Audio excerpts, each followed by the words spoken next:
Well, thank you for your patience tonight. It's been a long evening. I don't think there'd be any argument from anyone in this room that we all agree that we have a government that spends too much, that wastes too much, that taxes too much, that borrows too much. It's just way too big. We've got a government where a lot of our congressmen have a sense of entitlement that knows no bounds. There's a lot of corruption in Washington, and we need new faces. But it's kind of hard to overstate the dangers that we're in right now economically.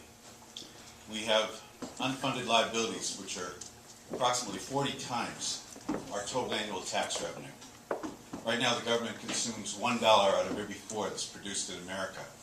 And our government is more than 4 times as big as it was 30 years ago when Ronald Reagan took the office of president. So this is dangerous by any definition. This is bankruptcy, when your debts are 40 times your gross revenue. And it's going to take people with a lot of understanding of economics, finance, business savvy to help lead us out of this. One of the other dangers is that Congress just doesn't get it, neither does the president.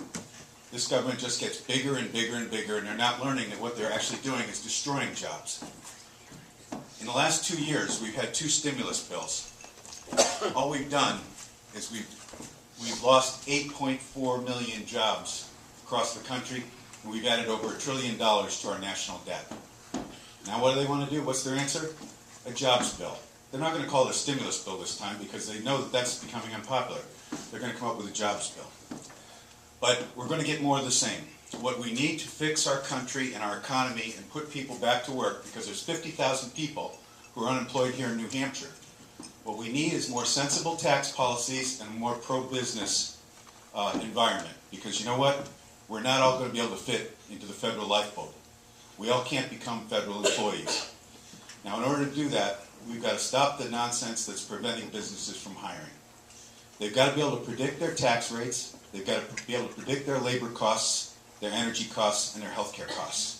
So we've got to get rid of card check. We've got to get rid of cap and trade. We've got to get rid of this 2,000-page healthcare legislation. And we've got to start running a more sensible government. This government needs to be downsized. It doesn't need to be 4 times as big as it was 30 years ago while doing essentially the same things. So we start with that. There's no part of this government that can't be cut dramatically. And then what we've got to do is see if we can grow our way out of this. And we grow our way out of this by eliminating capital gains taxes.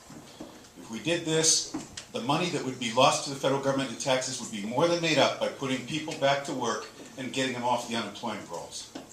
The other thing we need to do is we need to cap the top tax rate for business income. And the third thing we need to do is accelerate depreciation. If we did those 3 things, we'd be on our way to solving our economic problem and growing our way out of it. It's not going to be easy. What we've got to do is stop coming up with new ways to spend money. Now, I'm somebody who's known as a turnaround specialist. I've been an entrepreneur for 25 years. I've started a number of businesses, and I've been brought in to fix businesses. So I don't just know the words to say. I actually do know how to do this.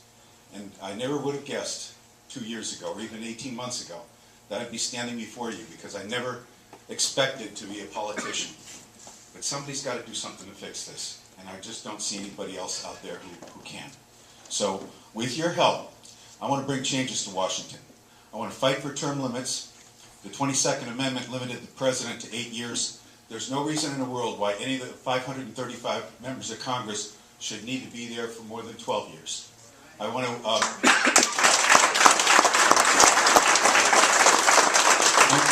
end earmarks, because more money is stolen from the American people through earmarks than any other single way.